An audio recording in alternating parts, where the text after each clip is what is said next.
अस्सलाम वालेकुम। एक कौवा जंगल में रहता था और अपनी जिंदगी से मुतमईन था।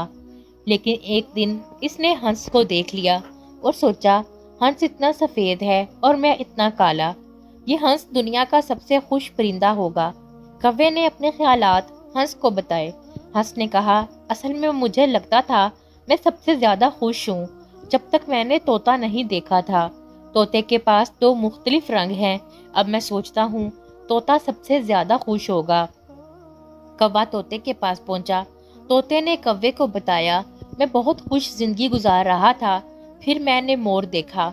मेरे पास तो सिर्फ दो रंग हैं, जबकि मोर के पास कई रंग हैं।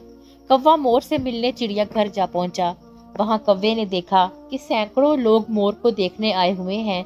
लोगों के रवाना होने के बाद कौवा मोर के करीब गया। कौवे ने कहा, प्यारे मोर, तुम बहुत खूबसूरत हो। तुम्हें देखने रोजाना हजारों अफराद आते हैं। मुझे लगता है तुम दुनिया के सबसे खुश रहने वाले परिंदे हो। मोर ने जवाब दिया, मैं भी सोचता था कि मैं सबसे ज्यादा खूबसूरत हूँ और खुश परिंदा हूँ, लेकिन मैं अपनी खूबसूरती की वजह से चिड़ियाघर में मुकीद हूँ। मैंने चिड़ियाघर पर काफी गौर किया और मुझे अंदाजा हुआ कि सिर्फ कौवा वो वाहिद परिंदा है जो चिड़ियाघर के किसी पिंजरे में नहीं। पिछले कुछ दिनों से मुझे लगता है अगर मैं कौवा होता तो आजाद होता। हम इंसानों का भी यही मसला है। हम दूसरों से मुआवजा कर करके अपनी खुशियां बर्बाद कर लेते हैं।